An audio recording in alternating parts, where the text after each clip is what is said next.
Hi everyone, नमस्कार। मुझे देख रहे सभी दर्शकों का मैं बीइंग ऑफिशियल यूट्यूब चैनल पर स्वागत करता हूं। हाजिर हूं आप सबके बीच में दोबारा आज की वीडियो लेके, जिसमें हम लोग करने वाले हैं 18 अगस्त 2021 शिफ्ट 1 में जो मैथ्स के 25 क्वेश्चन आप लोगों से पूछे गए सीजीएल 2020 के एग्जाम में, वो सारे क्वेश्चन हम लोग करने वाले हैं। सॉल्यूशन दूंगा प्रॉपर एनालिसिस के साथ, इंग्लिश और हिंदी दोनों में। और हमारा पर्पस है कि डेली आपको 25 प्रीवियस ईयर क्वेश्चन की एक वीडियो प्रोवाइड की जाए, डेली आपके लिए प्रैक्टिस सेशन एक लाया जाए, ताकि आपकी सीजीएल 2021 की प्री की प्रिपरेशन और सीजीएल 2020 मेंस की प्रिपरेशन बहुत अच्छे से हो जाए। सारे के सारे जो क्वेश्चन हम लोग कर रहे हैं based on latest TCS pattern में आपको क्वेश्चन सॉल्व करा रहा हूं। मैं प्रतीक सेठी, मेरा सीजीएल प्री 2019 में 50 आउट ऑफ 50 स्कोर था मैथ्स में, और मेंस में मेरा 197.5 आउट ऑफ 200 स्कोर था मैथ्स में। और वीडियो को शुरू करने से पहले मैं आपको बता दूं कि इससे पहले मैं आपको 9 वीडियो दे चुका हूं सीजीएल 2020 के, जिसमें क्वेश्चंस आपको मैंने कराए हैं। 13 अगस्त को जो शिफ्ट 1 शिफ्ट 2 शिफ्ट 3, 16 अगस्त शिफ्ट 1 शिफ्ट 2 शिफ्ट 3, 17 अगस्त शिफ्ट 1 शिफ्ट 2 शिफ्ट 3, ये टोटल मिला के 9 वीडियो, जिसमें हम लोग 25 क्वेश्चन ईच वीडियो में कर चुके हैं। तो ये टोटल मिला के 225 क्वेश्चन मैं अभी तक आपको करा चुका हूं। आज की वीडियो में हम 18 अगस्त के क्वेश्चन करने वाले हैं, और इससे पहले मैं आपको सीजीएल 19 और सीपीओ 19 और सीपीओ 20 के भी क्वेश्चंस करा चुका हूं। और अभी तक सीजीएल 2020 की 9 वीडियोस हो चुकी है। आपको आई बटन पर अभी प्लेलिस्ट दिख जाएगी, और जो भी अभी तक मैं आपको क्वेश्चंस करा चुका हूं उनका सारों का लिंक आपको डिस्क्रिप्शन में मिल जाएगा। और जो जो चैनल पे प्लेलिस्ट पड़ी है चैप्टर्स की, उन सब का लिंक भी आपको डिस्क्रिप्शन में मिल जाएगा। और सीपीओ 2020, सीपीओ 2019 और सीजीएल 2019 के क्वेश्चंस जो प्लेलिस्ट में रखे गए हैं उनका लिंक भी आपको मिल जाएगा। और इसके बाद हम लोग करने वाले हैं सीएचएसएल 2020 और सीएचएसएल 2019 के क्वेश्चंस। जैसे ही ये क्वेश्चंस की सीरीज हमारी सीजीएल 2020 की खत्म होती है, 28 जनवरी तक हमारा टारगेट है कि हम खत्म कर दें, क्योंकि 29 जनवरी को सीजीएल 2020 मेंस का एग्जाम है। और मेंस से पहले मैं आपको सीजीएल के सारे क्वेश्चन करा देना चाहता हूं, ताकि आपको देखने को मिलेंगे वहां भी, इनमें से कई क्वेश्चन आपको देखने को मिलेंगे, तो ये क्वेश्चन आपसे छूटे ना। और बात कर लेते हैं कि ये हमारी वेबसाइट है, और यहाँ पे टेलीग्राम चैनल का लिंक और फेसबुक पेज का लिंक और यूट्यूब चैनल का लिंक और ईमेल आईडी और व्हाट्सएप का भी लिंक आपको डिस्क्रिप्शन में मिल जाएगा। टेलीग्राम चैनल आप लोग ज्वाइन कर ले, ताकि जो भी मैं यहाँ पे पढ़ाता हूँ उसके नोट्स का पीडीएफ मैं वहां पर डाल देता हूँ टेलीग्राम चैनल पर। और जो भी मुझे इन्फॉर्मेशन मिलती रहती है कमीशन की तरफ से, स्टाफ सिलेक्शन कमीशन की तरफ से, वो सारी इन्फॉर्मेशन पीडीएफ फॉर्म में ओरिजिनली सारे के सारे लिंक मैं टेलीग्राम और फेसबुक पे पोस्ट कर देता हूँ। यूट्यूब चैनल आप लोग ज्वाइन कर ले, ताकि जो भी मैथ्स का फ्री कोर्स मैं आपके लिए लेकर आया हूँ उसको आप लोग अवेल कर सकें, उसका फायदा उठा सकें। और जो प्रीवियस ईयर क्वेश्चंस मैं सारे के सारे आपको कराने वाला हूं 2019 के बाद से, वो सारे क्वेश्चन का आप लोग लाभ उठा सकें।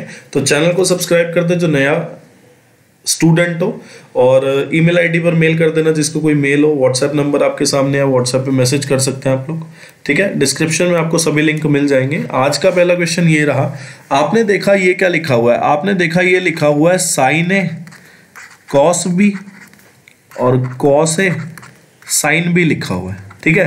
तो आप लोग क्या कर सकते हैं, आपको पता है sign A cos B cos A sign भी होता क्या है, साइन ए प्लस बी होता है, ठीक है। उसके बाद आपने देखा कि माइनस अगर मैं कॉमन रख लूं, तो आपको पता है कॉस स्क्वायर 37 और कॉस स्क्वायर 53 डिग्री है। आपको पता है कॉस स्क्वायर 37 क्या होता है, साइन स्क्वायर 53 डिग्री होता है। या फिर ऐसा बोल सकते हैं क्या कि कॉस 37 डिग्री की वैल्यू कितनी होती है, साइन 53 डिग्री के, तो cos square 37 sine square 53 degree के इक्वल हो गया। तो आपने देखा 4 साइन स्क्वायर 53 डिग्री और 4 कॉस स्क्वायर 53 डिग्री। तो आप 4 को अगर कॉमन रखेंगे तो sine square theta plus cos square theta की वैल्यू कितनी हो जाएगी, आप सबको पता है 1 हो जाएगी। उसके बाद नीचे देख लेते हैं। आपने देखा कि अगर कोसेक स्क्वायर 43 डिग्री है, तो आपको पता है कोसेक अगर 43 डिग्री होता है तो वो किसके होता है, सेक 47 डिग्री के इक्वल। तो आपने यहां से देखा कि टेन स्क्वायर 47 डिग्री मतलब tan square theta minus sec square theta, इसकी वैल्यू आपके पास कितनी आ जाने वाली है, सबको पता है इसकी वैल्यू होगी -1, क्योंकि sec square theta minus tan square theta की वैल्यू होती है +1। तो आपने देखा कि ए की वैल्यू कितनी 37, बी की वैल्यू कितनी 53। अगर मैं दोनों को जोड़ दूं तो ये कितना हो गया 90 डिग्री, साइन 90 होता है 1, और यहाँ पे 4 -7 और नीचे -1 + 4। तो आपने देखा यहाँ से आ गया सॉल्व करके -3, यहाँ से आया 3, 3 से 3 गया और 1 माइनस ऑफ -1 कितना हो गया, 1 + 1 कितना आंसर आ गया आपका 2 is the correct answer. Next question आपके सामने ये रहा। क्वेश्चन में बोला है ए बी एक कॉर्ड है इन माइनर सेगमेंट और इसका सेंटर जो है ओ पे है। तो आपने मान लिया कि चलो ए बी एक कॉर्ड है, आपने क्या किया यहाँ से लेके यहाँ तक, मान लो आपने ये पॉइंट ए माना, ये पॉइंट बी माना, तो आपने ए बी को ज्वाइन कर दिया। अब सी जो है पॉइंट है माइनर आर्क पे। आपको पता है ए बी, अगर मैं सर्कमफ्रेंस देखूं, एक तो यहाँ से ए से बी जा सकते हैं और एक लेफ्ट हैंड साइड से। आपको पता है माइनर कौन सा है, आपको पता है इसकी लेंथ कम है, इसकी लेंथ कम, तो ये माइनर आर्क हो गया। ये माइनर आर्क तो आपने मान लिया कि सी पॉइंट कहीं यही होगा, ठीक है। उसके बाद आपको बोला है कि सी जो है माइनर आर्क पे है सर्कल के between point A and B, ठीक है। Tangent to the circle at A and B, tangent draw किया ए पे और बी पे, मीट एंड पॉइंट पी। चलो ठीक है जी, मतलब ए और बी से टेंजेंट एक ड्रॉ किया तो वो पी पे मिला जाके। एंगल ए सी बी की वैल्यू दे दी आपको, आपको बोला है एंगल ए सी बी जो है वो कितना है आपके पास, आपको बोला angle A C B 102 degree है। आपको एंगल ए पी बी की वैल्यू बतानी है। देखो ये क्वेश्चन हम सिमिलर कर चुके हैं पहले भी। आपको मैंने बताया था कि सबसे पहले आपको क्या काम करना है, आपको सेंटर से मिला देना। आपने माना ओ सेंटर है, तो आपने क्या किया, ए को भी सेंटर से मिला दिया, बी को भी सेंटर से मिला दिया। आपने देखा कि ए बी एक कॉर्ड है, ए बी एक कॉर्ड है। कॉर्ड जो सरकमफ्रेंस के किसी पॉइंट में एंगल बनाती है उससे 2 गुना एंगल बनाती है, किस पे, सेंटर पे। तो अगर ये 102 हो गया और इसका मुंह इस साइड है तो 204 का मुंह भी इस साइड होगा। मतलब एक्सटीरियर एंगल जो हो गया, एंगल ए ओ बी का जो एक्सटीरियर एंगल हो गया उसकी वैल्यू कितनी हो गई, 204। तो इंटीरियर की वैल्यू कितनी होगी, आपको पता है कंप्लीट एंगल होता है 360 का, जिसमें से 204 हो गया तो बचा कितना, 156 डिग्री। तो आपके पास आ गया कि एंगल ए ओ बी की वैल्यू कितनी आ गई, 156 डिग्री।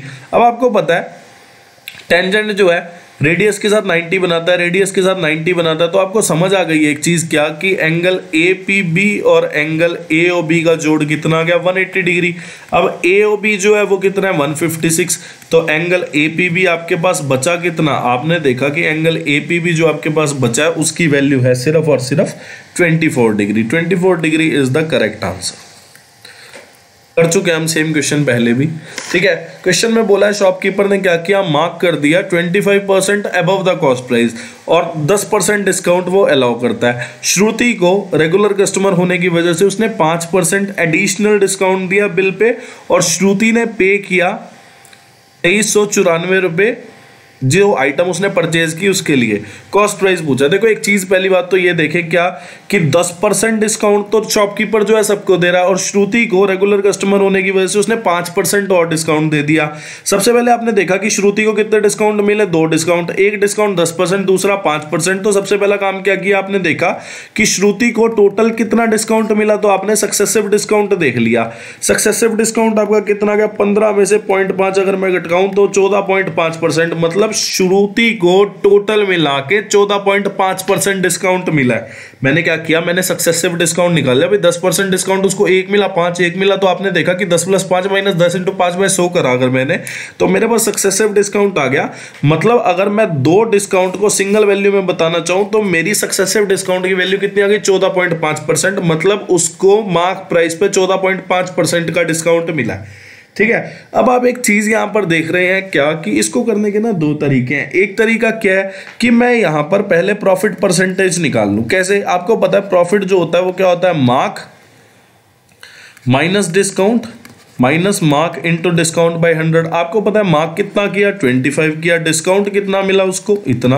आपने को क्या देखा, आपने देखा मार्क जो किया हुआ है 25% अबव द कॉस्ट प्राइस, तो मार्क परसेंट की वैल्यू कितनी, 25। डिस्काउंट कितना निकाला आपने, 14.5, और फिर आपने 25 × 14.5/100 कर दिया। ये गया 4 पे, और ये अगर मैं देखूँ तो ये कितने पे जाएगा, 4 × 12 3.625 पे चला जाएगा। फिर आपने सॉल्व किया तो 25 में से अगर मैं इसको निकाल दूं तो आप देखोगे कि ये 10.5 आ गया, और 10.5 में से अगर मैं ये घटा दूं तो ये नियर अबाउट 6.875%। तो आपने देखा प्रॉफिट परसेंटेज जो आई है वो इतना, मतलब उसने प्रॉफिट कितने का कमाया, इतने का कमाया। अभी आपको सेलिंग प्राइस पता है, आपको प्रॉफिट पता है, आप कॉस्ट प्राइस की वैल्यू निकाल लो। कॉस्ट प्राइस क्या होता है, selling price into 100/100 plus profit percentage, ठीक है।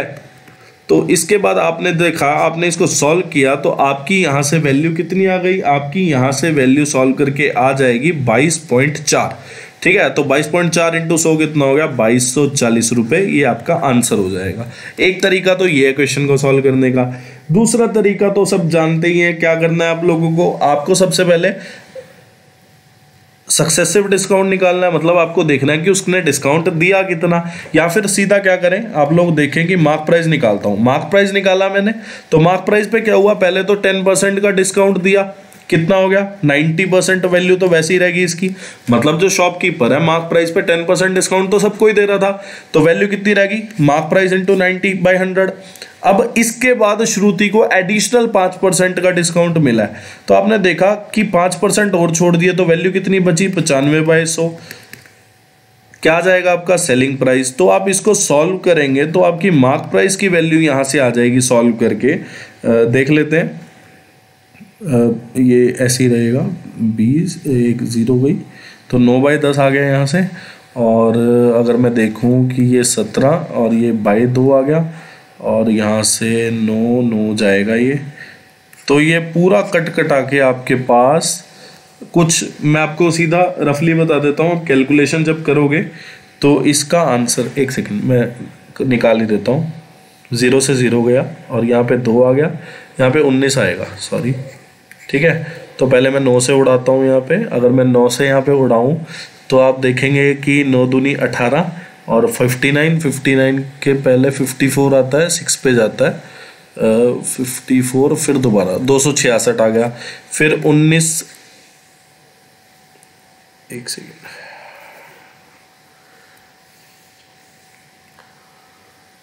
2394 डिवाइड बाय 9, 266 को हम 19 पे काटें तो यहाँ से 14 आ गया। चलो ठीक है, अब 14 दूनी 28, आपका 2800, ये आपका मार्क प्राइस आ गया। अब आपका मार्क प्राइस ये है, आपको बोला है कि कॉस्ट प्राइस से 25% अबव मार्क किया हुआ है, तो आपने देखा कॉस्ट प्राइस से 25% ज़्यादा वैल्यू कितनी होगी, तो आपने देखा कॉस्ट प्राइस में मैंने 25% ऐड कर दिया, 100 में 25% ऐड किया, 125%, 125/100, और ये मार्क प्राइस की वैल्यू है। तो आपने सॉल्व किया, यहाँ से 5 आ गया, और 5 से अगर मैं इसको सॉल्व करूँ तो ये 560 आ गया। तो कॉस्ट प्राइस जो है 560 इंटू 4 कितना हो गया, 2240 रुपये। ठीक है, आसान क्वेश्चन है, दोनों तरीके से हो सकता है। देखो ये तो बहुत ही आसान क्वेश्चन हो गया। क्वेश्चन में बोला है क्या कि the average of x occurring 5 times and y occurring 7 time is 37। मतलब x जो है वो 5 बार आया है और y जो है वो 7 बार आया है।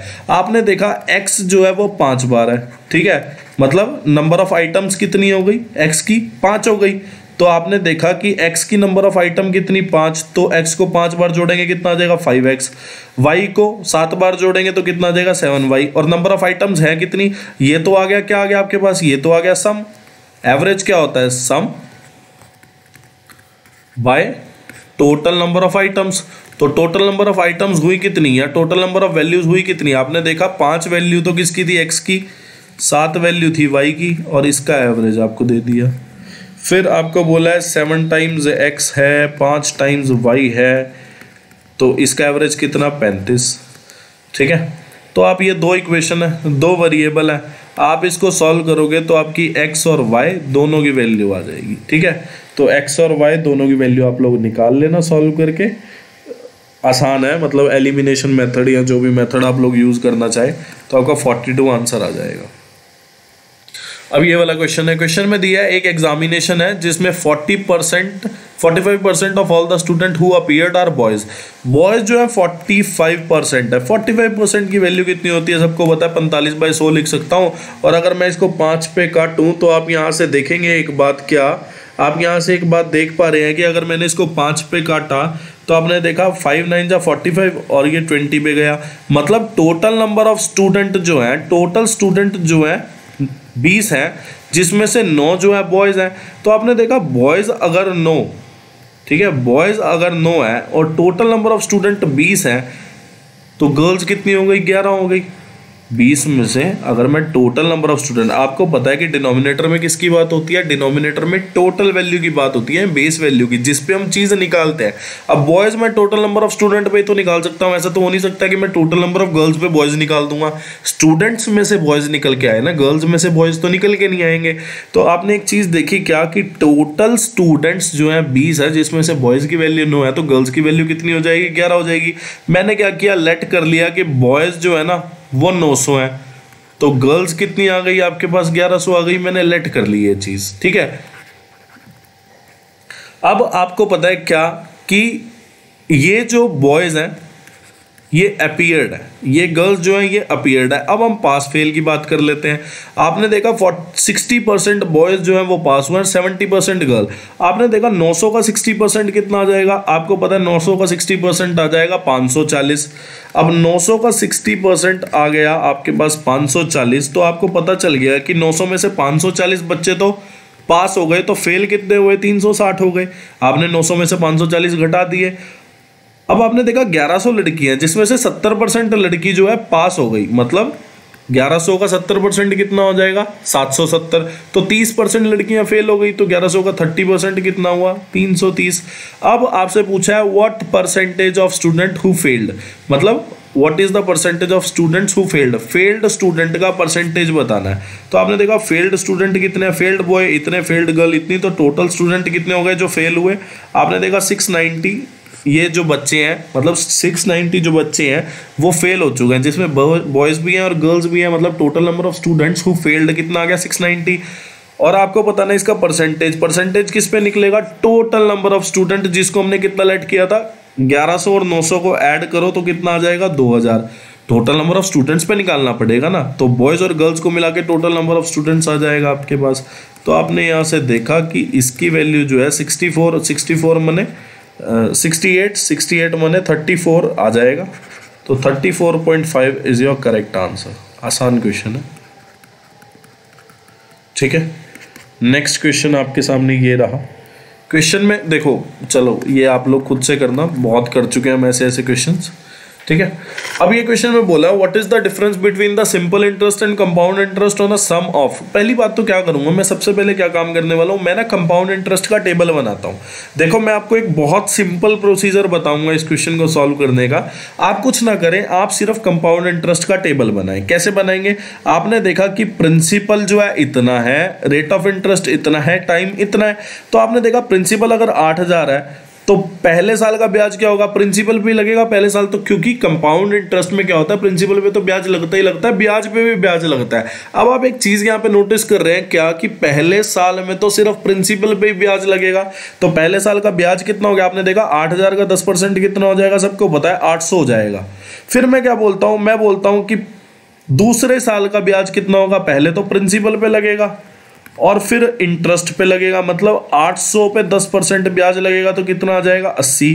फिर मैं बोलता हूं तीसरे साल का ब्याज कितना होगा, भाई प्रिंसिपल का तो 800 और फिर इस पे लगेगा ब्याज कितने पे, 1600 पे, कितना हो जाएगा 10%, 1600 का 160 और फिर 80 पे ब्याज लगेगा कितना 8।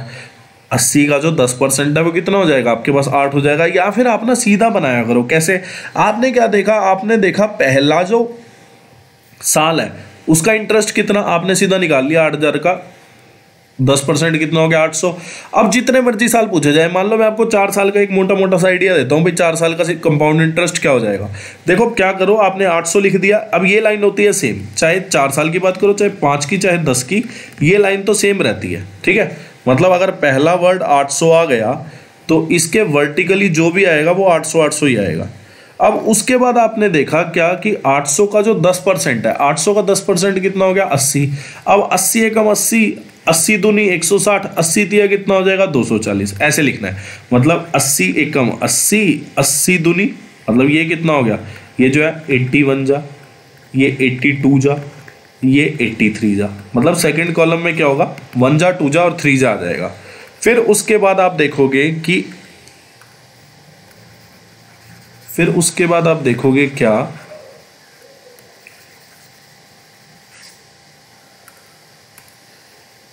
80 का 10% कितना होगा 8, तो 8 एकम 8, ठीक है, ये क्या है 8 एकम 8, तो इसके बाद 8 दूनी नहीं होगा क्योंकि दूनी तो इसमें आ चुका है। अब सीधा इसमें 8 के बाद 8 एकम 8 के बाद 8 तिया 16 हो जाएगा, मतलब 8 3 जा हो जाएगा।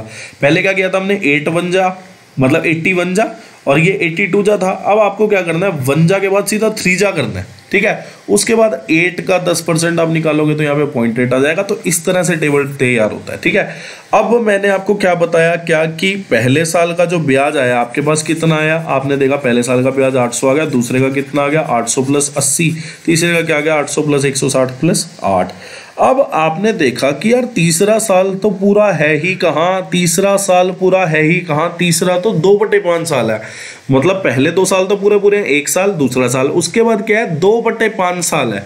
तो आप क्या करो, ये जो ब्याज आया है ना इसका भी आप 2/5 ही कर दो। आपने देखा इसका 2/5 करो तो आपने देखा 800 की वैल्यू कितनी हो जाएगी 320 आ जाएगा यहाँ पे। 800 × 2/5 अगर मैं करूँ तो 320 आ गया। 160 × 2 कितना होगा 320/5 करूँ तो मैं 64 आ जाएगा और 8 दूनी 16 और ये कितना आ जाएगा आपका 3.2 आ जाएगा, ठीक है। अब आप एक चीज देखें, क्या जब भी आपसे पूछे क्या कि सिंपल इंटरेस्ट और कंपाउंड इंटरेस्ट का डिफरेंस बताएं, जब भी आपसे पूछे क्या सिंपल इंटरेस्ट और कंपाउंड इंटरेस्ट का डिफरेंस बनाएं, आप ना पहली लाइन हमेशा काट देना। आप पहली लाइन हमेशा काट दो और ये वाली लाइन तो है ही इंपॉर्टेंट नहीं। क्यों नहीं इंपॉर्टेंट है, क्योंकि ये जो लाइन है इसकी रियलिटी जो है वो ये वाली लाइन है। क्यों, ये वाली जो लाइन है ये पूरे 3 साल की थी, तो हमें तो 3 साल चाहिए नहीं, हमें 2 साल + 2/5 साल चाहिए।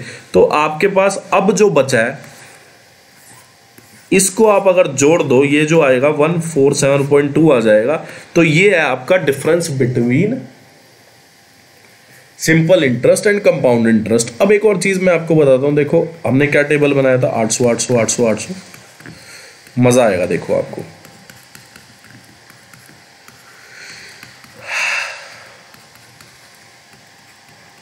ठीक है, अब यहां पे ये पूछ लेता ना, मतलब आपको क्या देता कि टाइम जो है 4 साल है, रेट जो है 10% है, प्रिंसिपल इतना, डिफरेंस बताओ सिंपल इंटरेस्ट कंपाउंड इंटरेस्ट का।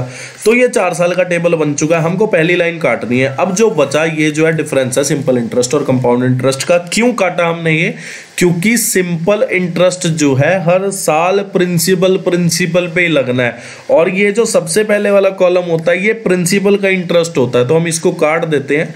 तो आपके पास कंपाउंड इंटरेस्ट और सिंपल इंटरेस्ट का डिफरेंस आ जाता है।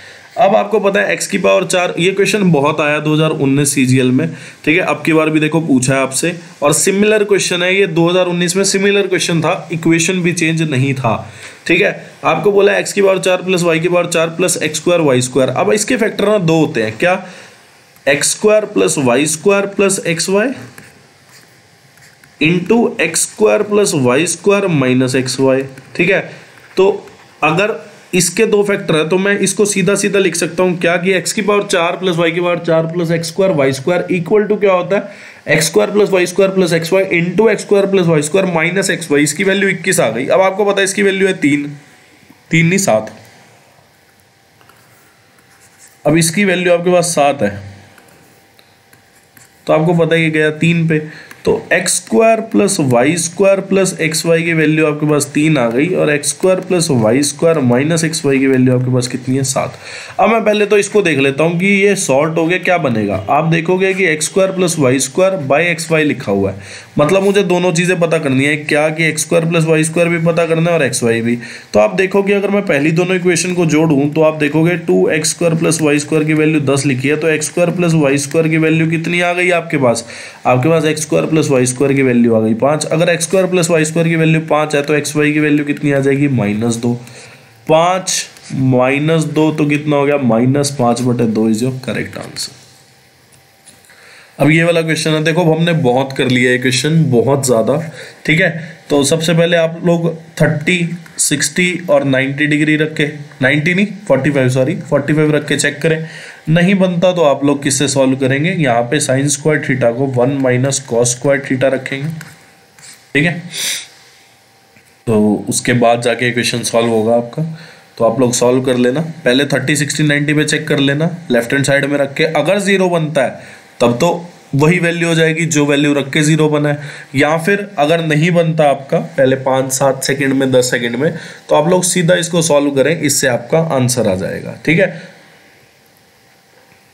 क्वेश्चन में बोला है, और ऐसा क्वेश्चन हम लोग पहले कर भी चुके हैं, तो आप लोग ज़रूर ट्राई करना, ठीक है। ऐसे मैं करा ही देता हूँ। चलो 30 रखा, अगर 30 में यहाँ पे रखूँ तो यहाँ पे कितना आ जाएगा, 3/4 माइनस √3/2, ये तो पॉसिबल ही नहीं है। 45 रख दो, 3/√2 बच गया 60 पे देखते हैं, 60 भी हो सकता है। 3/4 और 9/4 माइनस 1/2, तो ये कितना हो गया, 5/4 माइनस 1/4, नहीं पॉसिबल नहीं है, मतलब ये तीनों वैल्यू लगाने पे पॉसिबल नहीं है। चलो फिर सॉल्व करते हैं।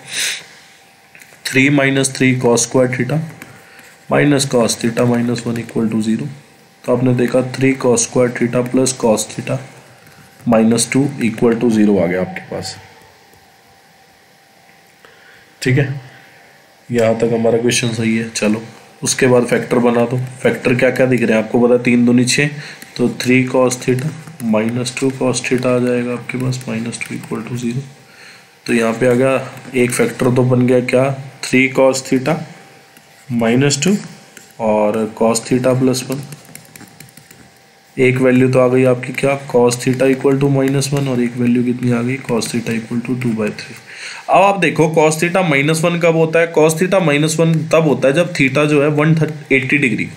cos थीटा -1 जब होता है जब थीटा जो है कितना हो, 180 डिग्री हो, पर थीटा की वैल्यू तो 0 से 90 के बीच में है, मतलब ये वैल्यू इम्पॉसिबल, जो वैल्यू है वो यही है। तो cos थीटा अगर ये हो गया तो आपको पता है ये क्या हो गया, बेस हो गया, ये जो हो गया हाइपोटेन्यूज हो गया।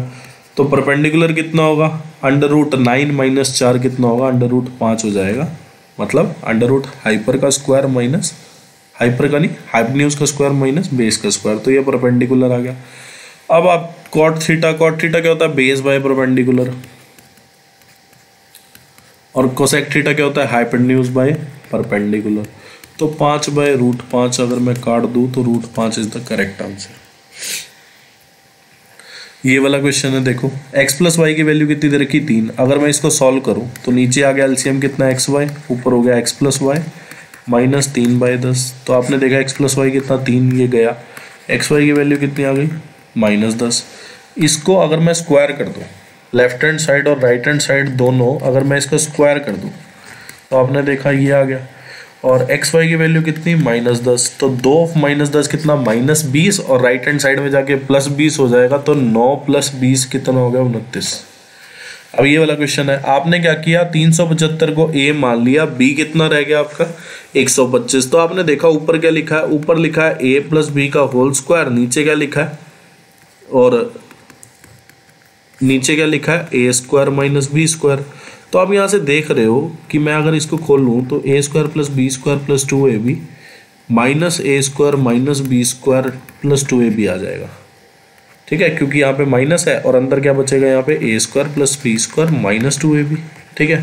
तो आपने देखा कि ऊपर जो है आपके पास कितना बचा, 4ab। a को कितना माना आपने, b को कितना माना, इतना। और नीचे अगर मैं देखूं तो ये क्या लिखा है, a² - b²। तो मैं इसको लिख देता हूँ a - b a + b। तो आपने देखा 375 में से अगर 125 घटाऊंगा तो कितना आएगा, 250। 375 में 125 अगर मैं जोड़ूंगा तो कितना आएगा, 500।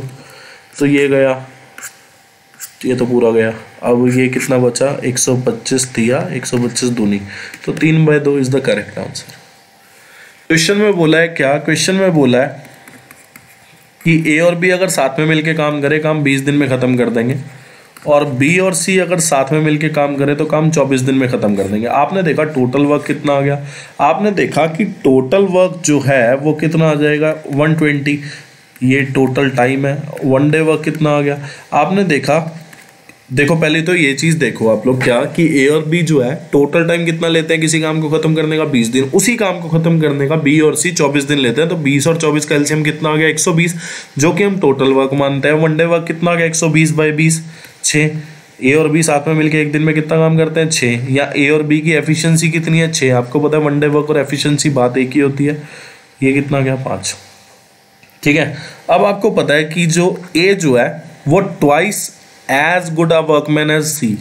तो आपको पता है A/C कितना दे दिया, 2:1, मतलब ए और सी की जो एफिशिएंसी का रेशियो है वो कितना है, 2:1, ठीक है। या फिर कोई समझना चाहे कि इसमें जो है आपको एफिशिएंसी की बात कही है कि ए और ए जो है वो 2 गुना अच्छा वर्कमैन है, मतलब दो गुना फुर्ती से काम कर लेते हैं या 2 गुना तेज काम कर लेता है, ऐसा भी बोल देते हैं कि 2 गुना तेज काम कर देता है। मतलब अगर सी ने एक काम किया तो उतने टाइम में ए जो है 2 काम कर देगा, ठीक है, ऐसा भी बोल सकते हैं। तो या तो आप लोग सीधा देखें क्या कि एफिशिएंसी और वन डे वर्क का रेशो जो है सेम होता है, तो आप क्या बोलो, क्या सी जो है 1 है। अगर सी 1 है मतलब सी जो है एक दिन में एक काम कर रहा है और बी और सी एक दिन में 5 काम कर रहे हैं, तो सी उनमें से अगर एक काम कर रहा है तो बी कितना कर रहा होगा, 4। और ए और बी अगर बी मतलब ए और बी अगर एक दिन में 6 काम कर रहे हैं, ए और बी अगर एक दिन में 6 काम कर रहे हैं जिसमें से बी कर रहा है एक दिन में 4 काम, तो ए कितना कर रहा है, 2 काम। आपने सी की वैल्यू 1 से रख के बी की वैल्यू निकाली, फिर बी की वैल्यू रख के ए की वैल्यू निकाली, और आपने देखा कि ए और सी का रेशो कितना बन रहा है, 2:1। मतलब अगर सी एक दिन का एक काम कर रहा है तो ए जो है उसी दिन का 2 काम कर रहा है। मतलब सी जो है अगर वन डे वर्क ए है सी का, तो ए का वन डे वर्क कितना, 2। और यहां से आपकी ये रेशो भी प्रूव हो रही है, ठीक है। आपने रखा क्या था, आपने तो सी की वैल्यू रखी थी, सी की वैल्यू से बी की वैल्यू, बी की वैल्यू से ए की वैल्यू निकाली, और फिर आपने देखा क्या कि ए रेशो सी जो है वो वास्तव में वही बन रहा है जो क्वेश्चन में दे रखा है आपको। या फिर आप लोग क्या करेंगे, आप देखेंगे क्या कि आपको बोला A is twice as good a workman as C, तो ए की वैल्यू 2 सी के इक्वल। तो यहाँ पे आपके पास एक तो आ गया कि बी और सी साथ में मिलकर काम करते हैं कितने दिन में, मतलब बी और सी एक दिन में कितना काम करता है, 5, और ए और बी एक दिन में कितना काम करते हैं, 6। ए की वैल्यू कितनी, 2c plus B equal to 6 आ गया आपके पास। तो अगर आप इसको घटाएंगे, मतलब पहली इक्वेशन को दूसरी से घटाएंगे, तो आप देखेंगे सी का जो 1 डे वर्क आएगा वो 1 आएगा, फिर उससे आपका बी का कितना आएगा, 4, बी का 4 आएगा तो एक का आपके पास, मतलब ए का आपके पास 2 आ जाएगा। तो आप इसको पूरा ऐसे भी सॉल्व कर सकते हैं, आप रख के देखते और फिर आप क्रॉस वेरीफाई कर लेते, तब भी आपका आंसर आ जाता है, इसमें कोई दिक्कत नहीं थी, ठीक है। आपसे पूछा गया बी जो है कितना टाइम लेगा 40% काम करने का सेम वर्क के। आपने देखा सेम वर्क कितना, मतलब टोटल वर्क कितना, 120, इसका 40% बी को काम करना है, ठीक है। मतलब इतना काम बी को करना है, और एक दिन में बी कितना काम करता है, 4 काम कर लेता है। तो आपके पास टोटल टाइम आ गया कितना, आपके पास टोटल टाइम आ गया 12 दिन। तो 12 चौक 48, ठीक है। अब ये वाला क्वेश्चन है, क्वेश्चन में बोला है क्या, क्वेश्चन में बोला पॉइंट पी जो है आउटसाइड लाई करता है किसके, सर्कल के जिसका सेंटर ओ है, 2 टेंजेंट ड्रॉ हो गए, चलो ठीक है जी। उसके बाद एंगल ए पी भी दिया है आपको, कितना दिया है, 80 डिग्री। आपसे पूछा एंगल ओ ए बी, चलो पहले तो मिलाना शुरू करते हैं।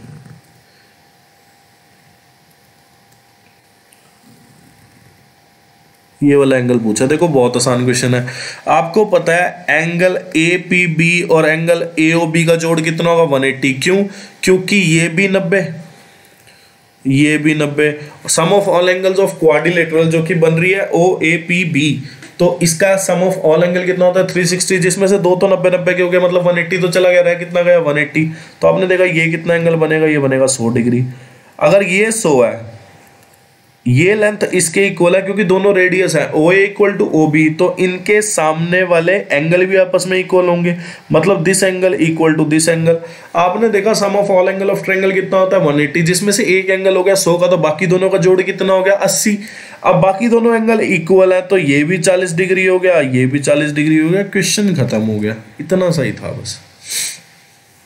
क्वेश्चन में बोला Akhil take 30 minute extra to cover a distance of 150 kilometre, अगर वो 10 kilometre per hour slower drive करे देन इज यूजुअल स्पीड। देखो हम ना अब ट्रिक से ही चलेंगे इस वाले क्वेश्चन में। आपने स्पीड यहाँ लिख लिया, टाइम यहाँ लिख लिया। आपने देखा कि 10 किलोमीटर पर आवर स्पीड अगर कम करी तो 30 मिनट ज़्यादा लगे। 30 मिनट ज़्यादा मतलब 0.5 आवर। आपने क्या किया, स्टैंडर्ड लिखा कि स्पीड की जो यूनिट होती है वो कितनी होती है, किलोमीटर पर आवर, तो आपने टाइम भी आर में लिख लिया 0.5 आवर।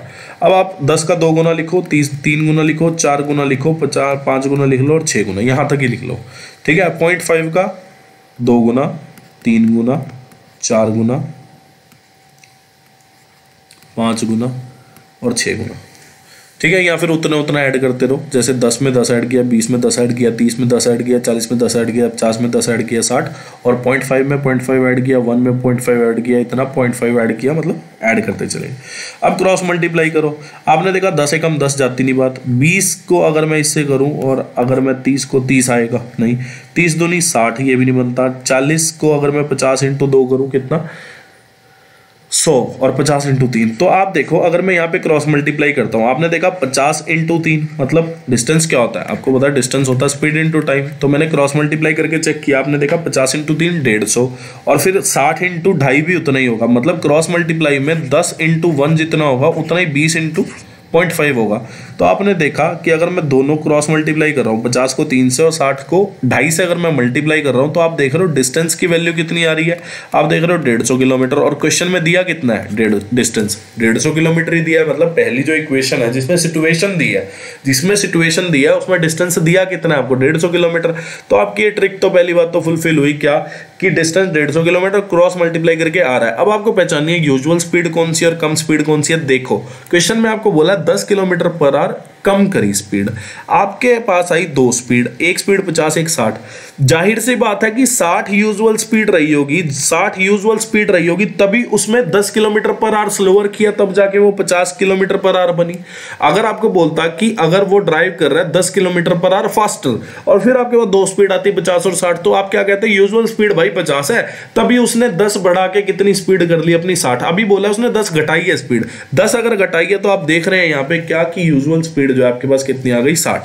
ठीक है, आपके पास यूजुअल स्पीड आ गई 60, आपको बोला है क्या, how much time, usual speed आपके पास आ गई 60 किलोमीटर पर, आपको बोला है टाइम कितना लगेगा, 90 किलोमीटर डिस्टेंस ट्रेवल करना है। टाइम क्या होता है, डिस्टेंस अपॉन स्पीड, स्पीड कितनी है आपकी बार 15 किलोमीटर पर आवर स्लोअर है यूजुअल स्पीड से, तो 60 usual speed 15 kilometre per hour slower मतलब 45 आ गया, 45 दूनी, तो टाइम जो है भैया 2 घंटे लगेंगे पूरे।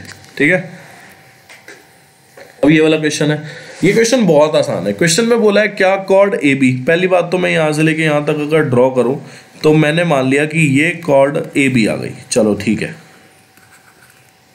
उसके बाद रेडियस जो है 10 सेंटीमीटर है, ओके, मैंने क्या किया यहाँ कहीं सेंटर मान लिया, ठीक है, तो ये जो है 10 सेंटीमीटर है, और कॉर्ड जो है सेंटर से at a distance of 8 centimetre, okay,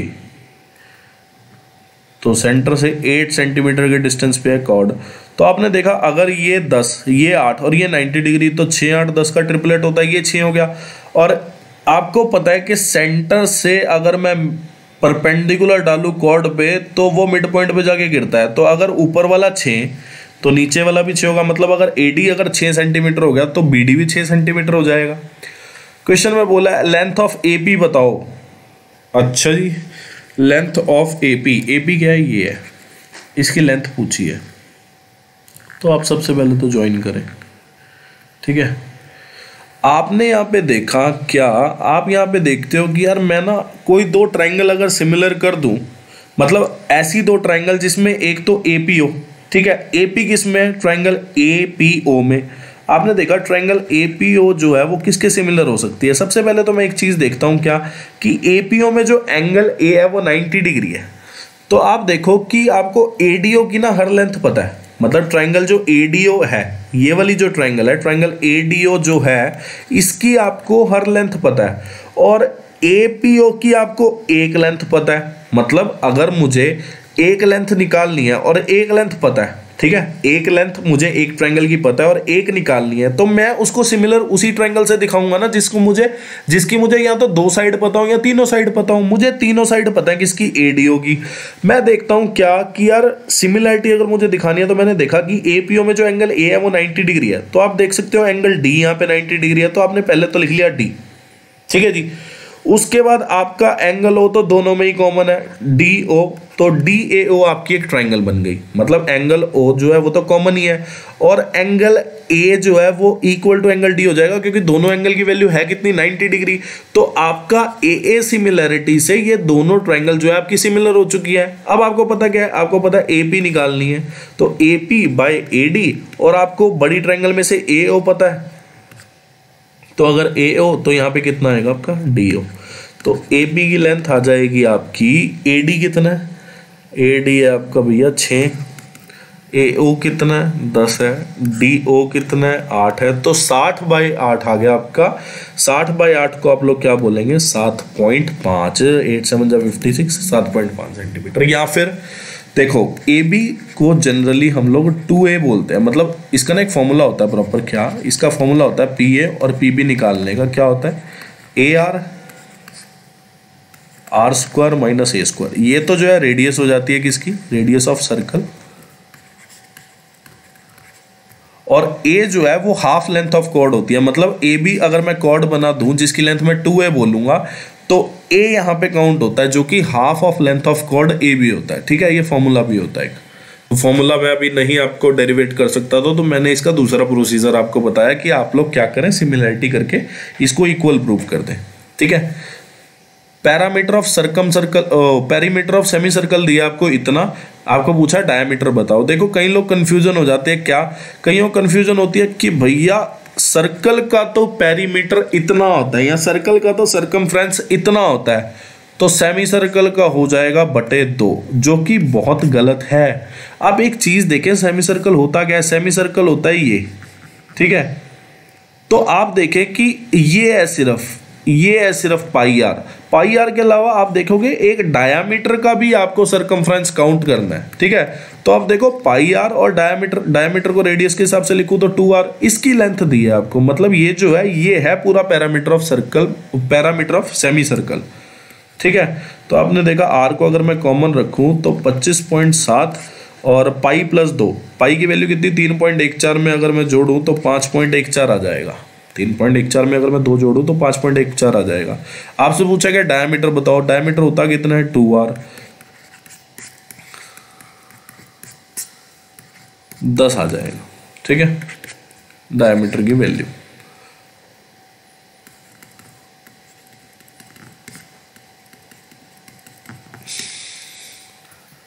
अब ये वाला क्वेश्चन है, आपने देखा कि अगर मैं माइनस कॉमन ले लूं तो लिखा गया है sin 25 cos 65। अब ऐसा क्वेश्चन हम इससे पहली शिफ्ट में भी कर चुके हैं और इससे पहले भी क्वेश्चन आ चुका है। तो ये लिखा है sin a cos b sin b cos a, तो sin a + b हो जाएगा और इनकी वैल्यू आप लोग पुट कर लेना, आपका आंसर आ जाएगा।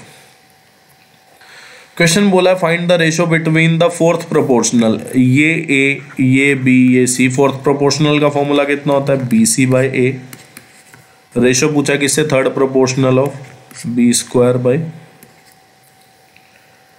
तो 6, पहले तो ये गया ये गया ये गया, तो 8:9 is the correct answer. Question में बोला है 8 डिजिट नंबर है, मैक्सिमम वैल्यू ऑफ y पे पूछा है, y की मैक्सिमम। सेम क्वेश्चन हम लोग पहले भी कर चुके हैं। देखो 72 जो है इसका फैक्टर क्या है 9 और 8। ठीक है, 9 और 8 मतलब 9 पे भी जाए और 8 पे भी जाए। मतलब 72 को आप ऐसे ना तोड़ लेना कभी कि 72 36 × 2 होता है, फिर 36 का आप डिविजिबिलिटी रूल चेक करने लग जाओ। आप तोड़ो सबसे कम उसमें, मतलब भाई ये तो 8 हो गया आपका, इसको मतलब आप इसका भी डिविजिबिलिटी रूल निकाल सकते हो और 9 का भी आपको डिविजिबिलिटी रूल पता है, तो आप 72 को 9 × 8 में ही तोड़ेंगे। आपको पता है क्या कि 304, पहले तो मैं देख लूँ 304 24 और फिर कितना आ जाएगा 64 तो जाएगा। मतलब 304 जो है आपको पता है 8 का डिविजिबिलिटी रूल क्या होता है, last 3 number must be divisible by 8। तो 304 जो है वो किस पे जाने वाला है आपका 8 पे, 0 रखने पे भी जाएगा, फिर 40 40 आप ऐड कर दो तो आप देखो कि 384 जो है वो भी 8 पे जाएगा। तो y की जो सबसे बड़ी वैल्यू जो पॉसिबल है वो कितनी पॉसिबल है, 8 ही पॉसिबल है। तो 8 8 8 4 बार तो 8 ही हो गया, 5 बार हो गया सॉरी 8 8 8 8 5 और 3 8 8 40 40 में 4 जोड़ा 44। तो x की वैल्यू कितनी पॉसिबल, आपने देखा 44 + x। तो x को अगर मैं 1 रखूं तब जाके 45 होगा, जो कि किस पे जाएगा 9 पे जाएगा। तो आपने देखा अगर 9 को डिविजिबिलिटी रूल फॉलो करवाना है इस इक्वेशन पे तो x की value must be equal to 1। तो 7 × 1 + 2 × 8 16 + 7 आपका 23 हो जाएगा। अब ये वाला क्वेश्चन देखो बहुत कर लिया, मैंने आपको बताया था साइड का प्रोपोर्शन जो है A B by D E equal to B C by E F equal to A C by D F equal to altitude of A B C by altitude of D E F equal to circumradius of A B C by circumradius of D E F equal to inradius of altitude of median of किसी का भी ratio होगा, वो parameter of triangle A B C by parameter of triangle D E F equal to under root of area of triangle A B C. ये मैं पहले आपको बता चुका हूँ, तो पैरामीटर का तो इसमें कुछ काम ही नहीं है, तो इसको काट दो। आपने देखा altitude triangle A B C का पूछा है, altitude triangle D E F का देके तो भैया कर देंगे हम तो 100/81। ये कितना हो गया 10/9। तो 9 की वैल्यू अगर 6.3, 1 की वैल्यू कितनी आ जाएगी 0.7, 10 की वैल्यू कितनी आ गई आपकी 7 सेंटीमीटर। आसान क्वेश्चन है। देखो ये क्वेश्चन तो बहुत आया CGL 19 में और CPO 20 में बहुत आया है क्वेश्चन, बहुत कराया था मैंने आपको, बहुत ज़्यादा। देखिए कॉस्ट प्राइस को आपने 100% मान लिया या आपने 100 वैल्यू मान ली, पूरी 100 ही मान लिया आपने, चलो 100% मान लिया। कॉस्ट प्राइस आपने 100% माना, आपने देखा ट्रेडर ने सेल किया उसको 16% बिलो द कॉस्ट प्राइस। अब इसका 16% कम कितना हो जाएगा 84% सॉरी। आपने देखा कि ट्रेडर ने जो है कॉस्ट प्राइस से 16% कम पे बेचा, तो आपने मान लिया कॉस्ट प्राइस जो है वो 100% है, तो 16% अगर कम पे बेच रहा है मतलब कितने पे बेच रहा है 84% पे बेच रहा है। अगर वो उसको 192.2 रुपये ज़्यादा पे बेचे तो उसको लाभ होगा कितना 15%। अब 100% अगर कॉस्ट प्राइस है, लाभ हो रहा है 15%, तो सेलिंग प्राइस कितना हो जाएगा, इतना हो जाएगा। पहले सेलिंग प्राइस था इतना, अब हो गया इतना। कितना रेट बढ़ाने पे आपने देखा परसेंटेज कितना बढ़ा, आपने देखा परसेंटेज बढ़ा भाई 31%, पर पैसे कितने बढ़े आपने देखा, अगर 31% बढ़ा तो उसमें रुपीज़ कितने बढ़ गए इतने। तो 1% की वैल्यू कितनी आ गई आपकी, 1% की वैल्यू आ जाएगी 6.2 आएगी सॉरी, ठीक है। 1% की जो आपकी वैल्यू आएगी वो आने वाली है 6.2, तो 100% की वैल्यू कितनी आ जाएगी 620। अब ये वाला क्वेश्चन है। क्वेश्चन में आपको क्या बोला है, क्वेश्चन में आपको उसने बोला है कि the ratio of the total number of student appeared from school Q in 2017, appeared हुआ है, ये अपीयर्ड और ये पास्ड, ठीक है। अपीयर्ड को ए से डिनोट किया, पास्ड को पी से डिनोट किया, ठीक है। तो appeared from school Q in 2017 and from school S in 2018 कितना हो गया टोटल मिला के 750।